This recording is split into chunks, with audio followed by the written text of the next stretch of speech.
I still remember the sound of that suitcase zipper closing. I was 7 years old, standing in my grandmother's doorway, watching my mother pack her things while my little sister Sarah clung to her leg. Mom looked at me with those cold green eyes and said the words that would haunt me for decades.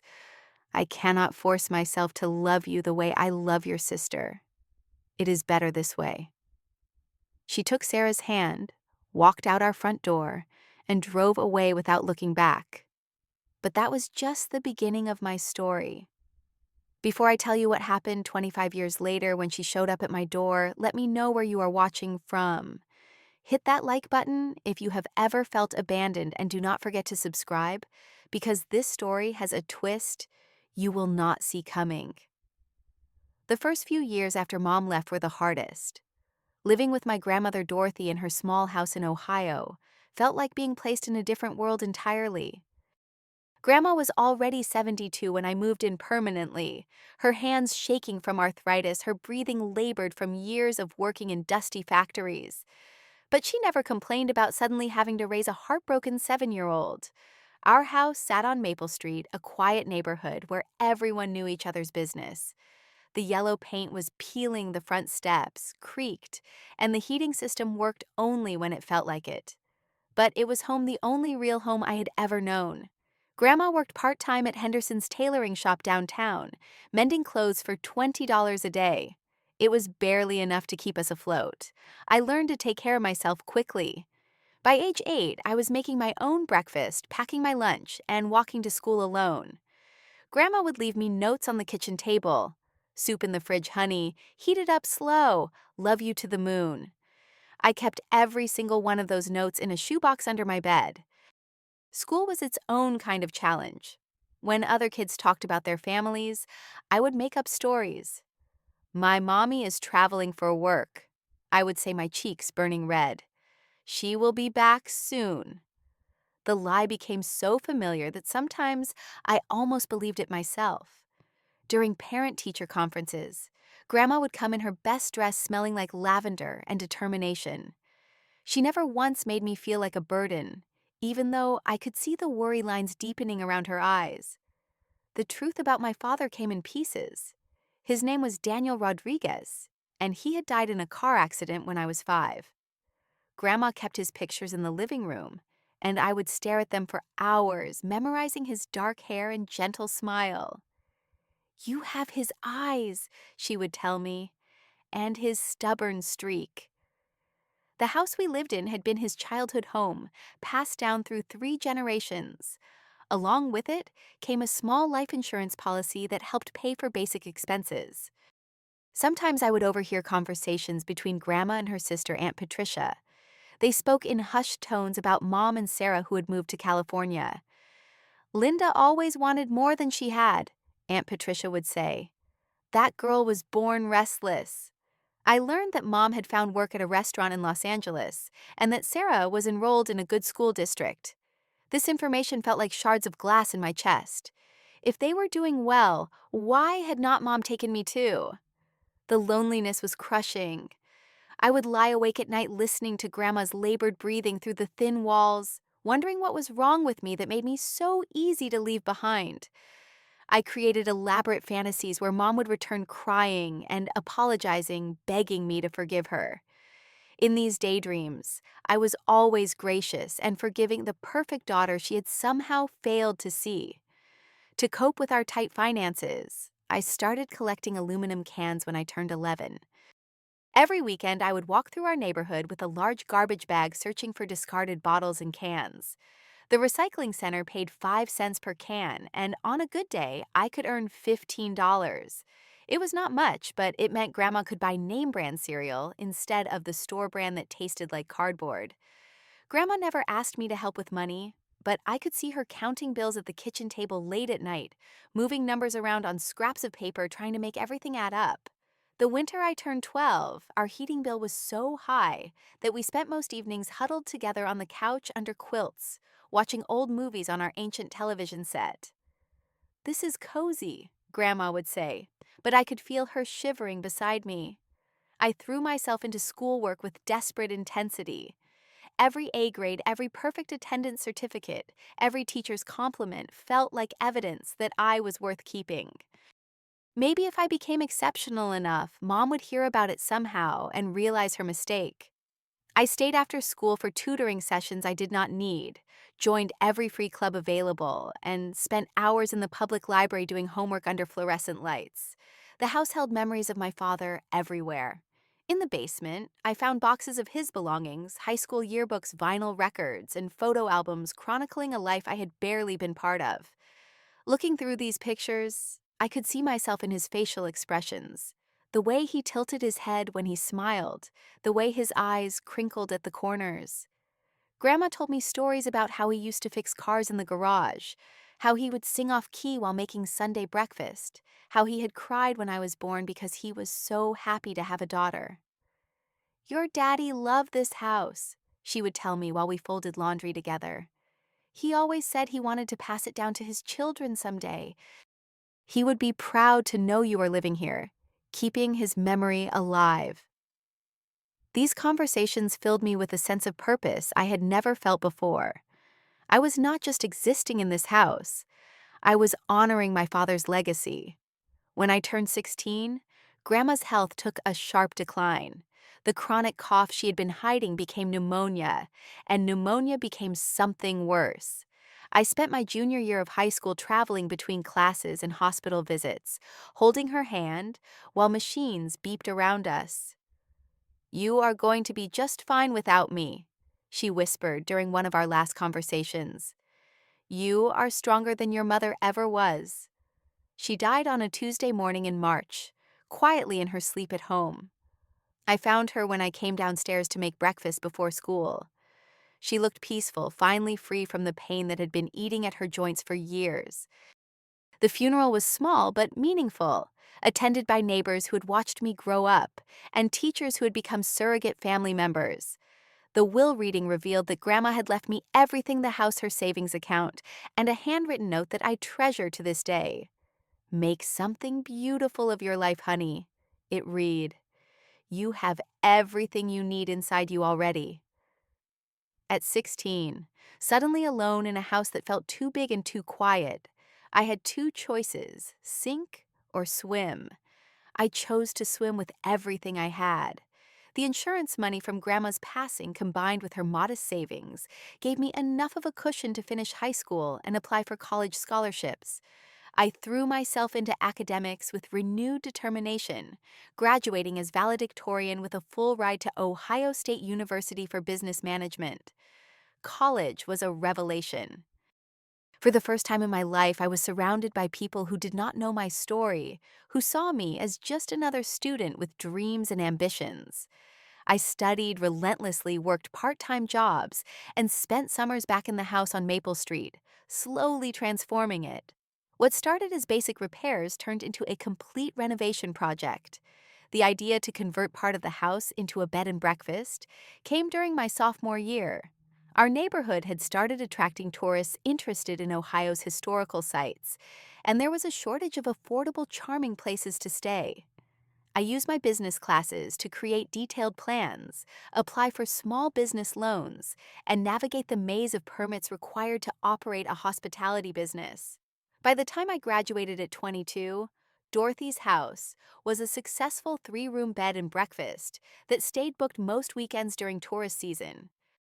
Guests loved the vintage charm, the homemade breakfast, and the stories I could tell about local history.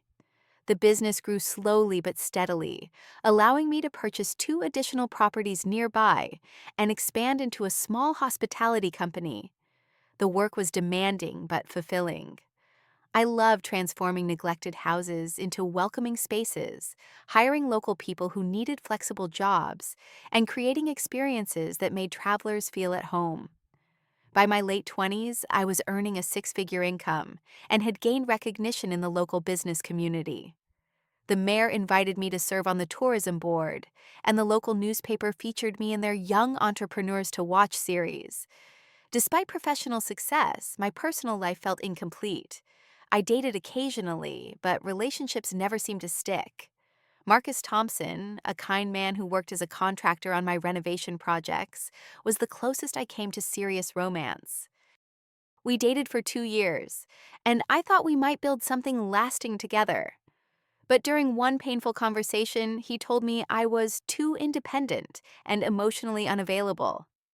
"It is like you have walls built so high that no one can really reach you," he said. "I care about you, Camila, but I feel like I am competing with ghosts." He was not wrong. I had learned to protect myself so thoroughly that even people I cared about felt like potential threats to my carefully constructed stability. The loneliness was particularly sharp during holidays and family-oriented events. I would watch other business owners bring their spouses and children to community gatherings, while I attended alone, always polite, always competent, always just slightly apart from everyone else. At night, sitting in the same living room where Grandma and I had spent countless evenings, I would wonder what my life might have looked like if I had grown up with normal family bonds. When I turned 28, curiosity finally overwhelmed my fear of disappointment. Social media had made finding people easier than ever, and after months of internal debate, I searched for my mother and sister. What I found shocked me. Linda Rodriguez was living in a small apartment in Los Angeles, having gone through 2 divorces since leaving Ohio. Sarah, now 23, had struggled with addiction and was currently in her second attempt at rehabilitation. The Instagram photos told a story of two people who had not found the happiness they had been seeking when they left me behind. Sarah looked thin and tired in recent pictures, her eyes holding a sadness I recognized from my own mirror during the darkest times. Mom appeared older than her 50 years working as a server at a 24-hour diner, her posts frequently mentioning financial struggles and health problems. Instead of feeling vindicated, I felt guilty. While I had been building a successful life, my biological family had been suffering. The questions that had tormented my childhood took on new dimensions. Should I have tried to find them sooner? Did I owe them something because we shared blood? Had my success somehow come at their expense? After weeks of drafting and deleting messages, I finally sent a simple email to the address I found on Mom's Facebook page. "Hi, Mom. This is Camilla. I know it has been a long time, but I have been thinking about you and Sarah. I would love to reconnect if you are interested. I live in Ohio and have built a good life here. Please let me know if you would like to talk." I hit send before I could change my mind, then spent the next 3 months checking my email obsessively. No response came. Part of me was relieved, but a bigger part felt that familiar rejection settling back into my chest, like an old, unwelcome friend. Maybe some bridges were meant to stay burned. Maybe some chapters of life were better left closed. But then, on a quiet Saturday morning in October, everything changed. I was in my kitchen making coffee and planning my day when the doorbell rang. Through the front window, I saw two women standing on my porch, one older with graying hair and a tired face, one younger with familiar dark eyes. My coffee mug slipped from my hands and shattered on the tile floor. 25 years after walking out of my life, my mother and sister had appeared at my door without warning. "Camilla," Mom said when I opened the door, her voice shakier than I remembered.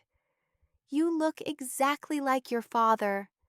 She stepped forward and wrapped me in a hug that felt both foreign and desperate. Behind her, Sarah hung back her eyes, darting around nervously, taking in the renovated house, the landscape yard, the obvious signs of prosperity. "I got your email," Mom continued, stepping back, but keeping her hands on my shoulders. "I have missed you so much, sweetheart. We both have." Her eyes were red-rimmed, and she looked older than I had expected, but there was something calculating in her gaze as she looked past me into the house.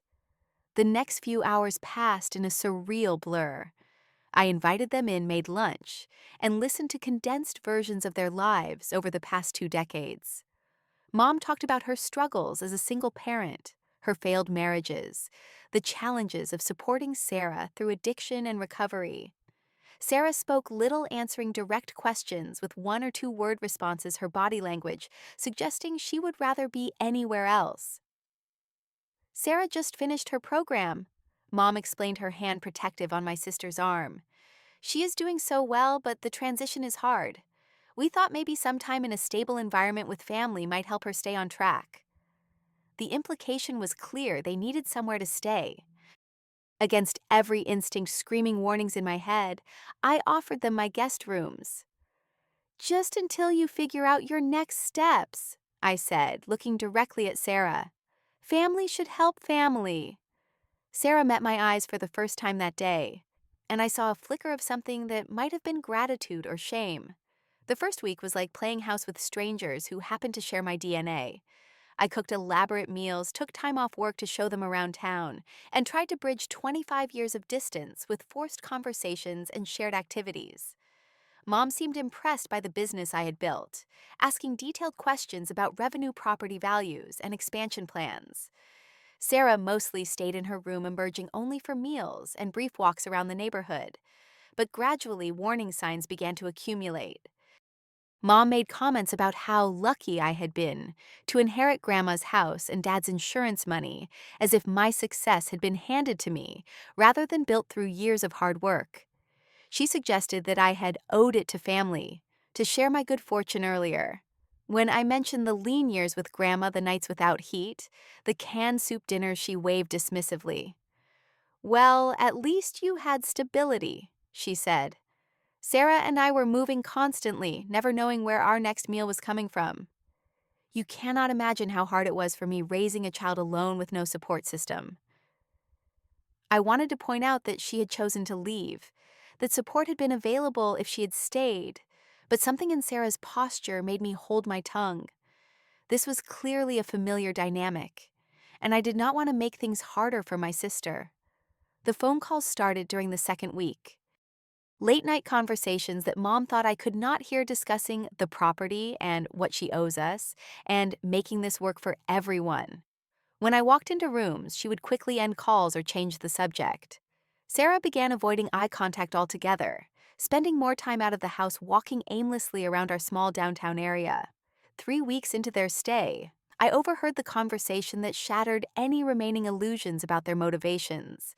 I had come home early from a property inspection, entering through the back door to avoid disturbing them. Mom's voice carried clearly from the living room. "Yes, the house is worth at least $400,000. Plus, her business brings in serious money. She is our daughter, legally obligated to help family. And morally, after everything Sarah and I went through while she was living comfortably." I stood frozen in my own kitchen, listening to my mother discuss my assets like items in an estate sale. The conversation continued for another 10 minutes, covering strategies for making her see reason and getting what we deserve after all these years.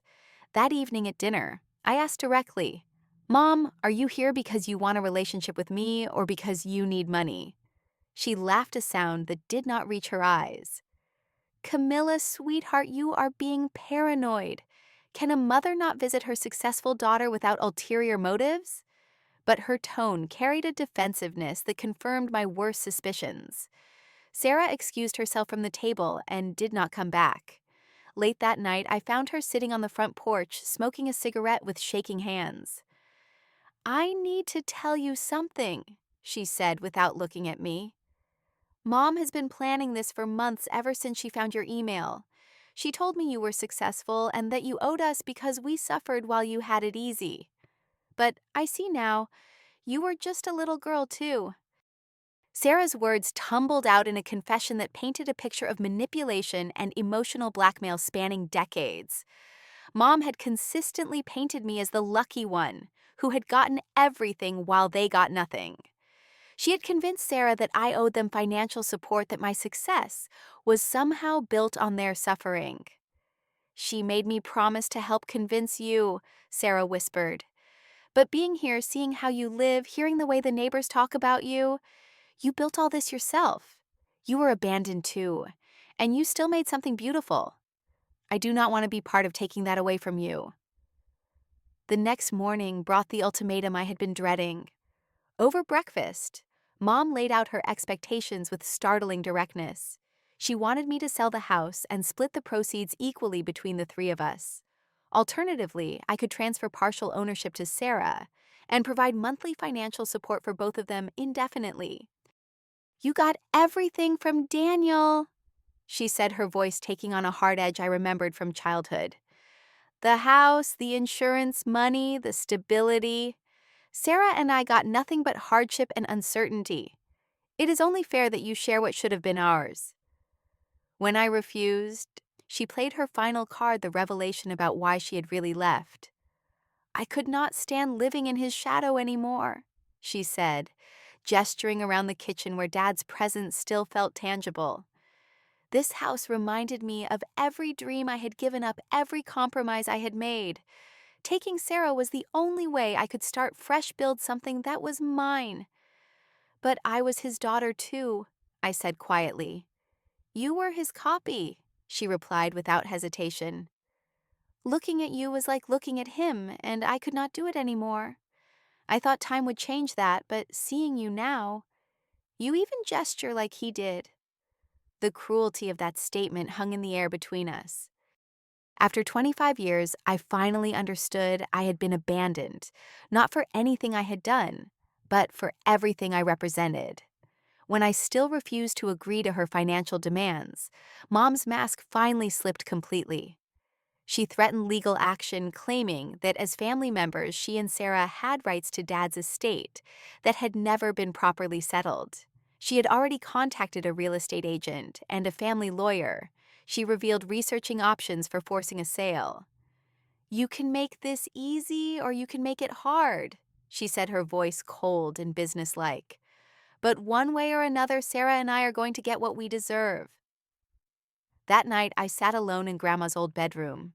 Now my home office surrounded by the papers and photos that documented my family's real history. Dad's will, properly filed and legally binding, had left everything to me. Grandma's will, equally legitimate, had transferred her assets to me as well. There was no legal basis for Mom's claims, but the emotional manipulation was devastatingly effective. I thought about that 7-year-old girl who had watched her mother drive away, who had spent years wondering what was wrong with her that made her so easy to abandon. I thought about Grandma working her arthritic hands to the bone to provide for a granddaughter she had never planned to raise. I thought about the nights I had gone hungry so we could pay the heating bill, the clothes I had worn until they fell apart, the dreams I had built from nothing but determination and love. By morning, I knew what I had to do. I found Mom and Sarah in the kitchen, tension thick between them. Sarah would not meet anyone's eyes, while Mom sat with the confident posture of someone who believed she held all the cards. "I have made my decision," I announced, pouring myself coffee with steady hands. "You can stay one more week to figure out your next step." "But this is my home, built by my work and Grandma's love. I will not be selling it, transferring ownership, or providing ongoing financial support." Mom's face went through several color changes before settling on furious red. "You are being selfish and heartless just like your father," she spat. "He thought he was better than everyone else too, thought his precious house and his perfect life made him special. Look where it got him." "It got him a daughter who loved him enough to honor his memory," I replied calmly. "And it got me a foundation strong enough to build something meaningful." The argument that followed was ugly and painful, filled with accusations and threats that laid bare decades of resentment. Mom called me ungrateful, selfish, and cold. She demanded to know how I could turn my back on family, how I could live with myself knowing they were struggling while I had plenty. But something had shifted inside me during that long night of reflection. The scared little girl who had spent 25 years seeking approval from someone who was incapable of giving it was finally truly gone. When the yelling ended, and Mom stormed out to make phone calls to lawyers who would eventually tell her she had no case, Sarah approached me hesitantly. "I am sorry for everything," she said, tears streaming down her cheeks. "You deserved so much better than what we put you through." "What she put you through?" She paused, gathering courage. "I do not want to go back to California. I know I have no right to ask, but could I stay here? Not in your house, I understand if you cannot trust me after this. But maybe in town somewhere I could get a job, pay my own way, prove that I am not like her. Looking at Sarah, I saw not the manipulative stranger who had arrived 3 weeks earlier, but a young woman who had been controlled and manipulated her entire life. She was asking for the chance to break the cycle to build something real, instead of living off the wreckage of other people's dreams. There is a studio apartment above the downtown cafe, I told her. The rent is reasonable and they are hiring servers.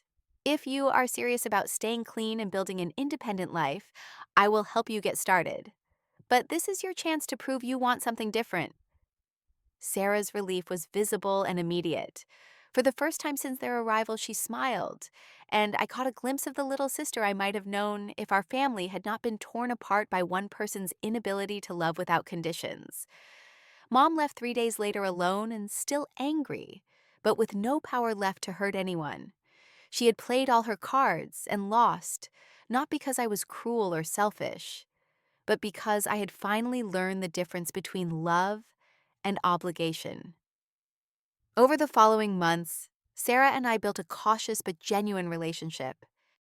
She got the job at the cafe, rented the studio apartment, and threw herself into recovery with the determination of someone who had finally realized that her mother's version of reality was not the only option available. We had coffee together most Sunday mornings, sharing stories about our vastly different childhoods, slowly filling in the gaps that abandonment had created.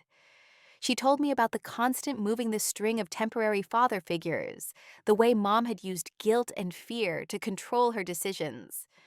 I told her about Grandma's quiet strength, about learning to find family in unexpected places, about building dreams from nothing but stubborn hope.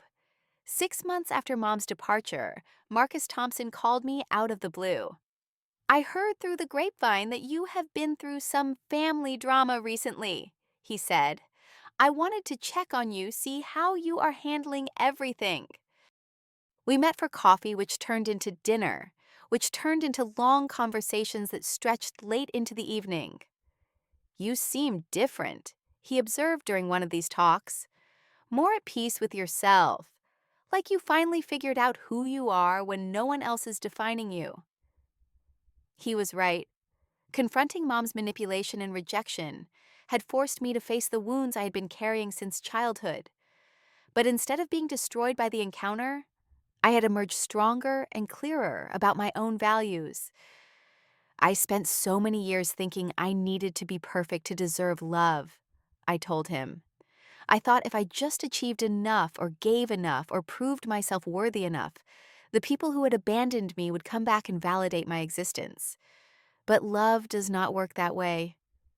Marcus and I took things slowly, building trust and intimacy at a pace that honored both our histories. He had learned patience during our time apart, and I had learned that vulnerability was not the same thing as weakness. A year after Mom's visit, I expanded my business again, specifically creating employment opportunities for people in recovery or transitional situations. Sarah became my first official hire managing guest relations, with a combination of professional competence and genuine warmth that guests loved. Watching her rebuild her life with dignity and determination filled me with a pride that had nothing to do with biology and everything to do with choice. I also started therapy, working through the complex emotions that had surfaced during the confrontation with my past. Dr. Jennifer Williams helped me understand that healing was not about forgetting or forgiving, but about accepting what had happened and choosing how to move forward. Your mother's inability to love you unconditionally was never about your worth as a person, she explained during one particularly powerful session. It was about her own limitations, her own wounds, her own inability to see past her own pain. You cannot fix people who do not want to be fixed, and you do not owe anyone your peace just because you share their DNA. These sessions helped me release the last vestiges of guilt about protecting my boundaries and building the life I wanted, rather than the one other people thought I should have. 2 years later, I received a brief email from Mom. She had moved back to Ohio, was working at a grocery store in Columbus, and wondered if we could start fresh now that emotions had cooled down. The email made no acknowledgement of her previous behavior, no apology for the manipulation and threats, no recognition of the pain she had caused. I read it twice, then deleted it without responding. Starting fresh required honesty about what had happened before, and Mom remained unwilling to take responsibility for her choices. I had learned that some relationships could not be healed, and that accepting this reality was not giving up, but growing up. Instead, I focused on the family I was building by choice. Marcus, who had proposed on the anniversary of Grandma's death, with a ring that honored both her memory and our future. Sarah, who had 2 years of sobriety and was considering college applications. The community of friends and colleagues who had supported me through every challenge and celebration. On quiet evenings, sitting in the living room where Grandma had once folded laundry and told me stories about Dad, I felt the presence of the people who had loved me, not because I was perfect, but because love was what they had to offer. Their voices had been quieter than the ones demanding things from me, but they had been infinitely more powerful. I used to think love meant never giving up on someone. But I learned that sometimes the most loving thing you can do is set boundaries. You cannot save people who do not want to save themselves, and you do not owe anyone your peace just because you share their blood. Today, when I look at that little girl who watched her mother drive away, I do not see a victim anymore. I see a survivor who built a life worth living. And sometimes that is the greatest victory of all. What would you have done in my situation? Have you ever had to choose between family loyalty and your own well-being? Share your thoughts in the comments below. And do not forget to like this video if my story resonated with you. Subscribe for more real-life stories about overcoming family trauma and building the life you deserve. And please share this with anyone who might need to hear that they are worthy of genuine love just as they are. Thank you for listening to my story, and remember that your worth is not determined by other people's ability to see it. You deserve relationships that lift you up, not tear you down.